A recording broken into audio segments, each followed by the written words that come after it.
এক সাক্ষাৎকারে নিপুণ ডিপজলকে অস্বীকৃত বলেছেন। তার এমন কথার জবাবে ডিপজল বলেন সে তো বাপকেই অস্বীকার করে। তো কি অবস্থা, কেমন আছেন? আমি রহমান সবুজ আর গাইজ আজকে মূলত দুইটি বিষয় নিয়ে আলোচনা করব। ফার্স্ট থাকবে নিপুণের রক্তে সমস্যা আছে বললেন ডিপজল, এন্ড সেকেন্ড নিউজটি হলো লন্ডনে ওপেন এয়ার কনসার্ট মাতাবেন আমাদের সবার প্রিয় জেমস। তো আজকের ভিডিওটি সম্পূর্ণ দেখুন।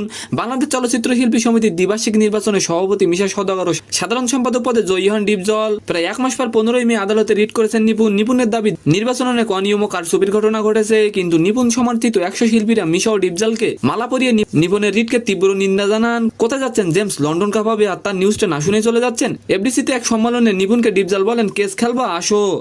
অন্যদিকে নিপুণ ডিপজলকে অস্বীকৃত বলেছেন। তার এমন কথা জবাবে ডিপজল বলেন নিপুণের রক্তের সমস্যা না হলে এমন কথা বলতে পারে না। এখন আসি নগরবাউল জেমসের কাছে। নগরবাউল জেমস দীর্ঘ 10 বছর পর 2023 সালের ডিসেম্বরে যুক্তরাজ্যের কনসার্ট করেছিলেন লন্ডনের দি রয়্যাল এজেন্সিতে এবং 10 ডিসেম্বর বার্মিংহামের একটি কনসার্টে অংশ নিয়েছিলেন। তবে দেশে ফেরার 4 মাস পরেই আবার লন্ডন মাতাতে যাচ্ছেন জেমস। এবার পারফর্ম করবেন বাংলাদেশ ফেস্টিভ্যালে আগামী 26 ও 27 মে লন্ডনের মাইলান স্টেডিয়ামে। এই ফেস্টিভ্যালটি অনুষ্ঠিত হবে। এর আয়োজন করেছে দি নেক্সট স্টেজ ইভেন্ট। খবরটি নিশ্চিত করেছে জেমস ও তার ব্র্যান্ডের ম্যানেজার রুবাত ঠাকুর রবিন। তিনি জানান বাংলাদেশ ফেস্টিভ্যাল লন্ডনে বসবাসরত বাঙালিদের অন্যতম মিলন মেলা। শুধু বাঙালিরা নয়, ভিন্ন জাতি গোষ্ঠীও থাকবেন সেখানে। তো সম্মানিত দর্শক, আজকের ভিডিওটি কেমন লাগলো অবশ্যই কমেন্ট বক্সে জানাবেন। আর ভিডিওটি যদি ভালো লাগে অবশ্যই একটি লাইক দিয়ে আমাদের চ্যানেলটিকে সাবস্ক্রাইব করবেন। ধন্যবাদ।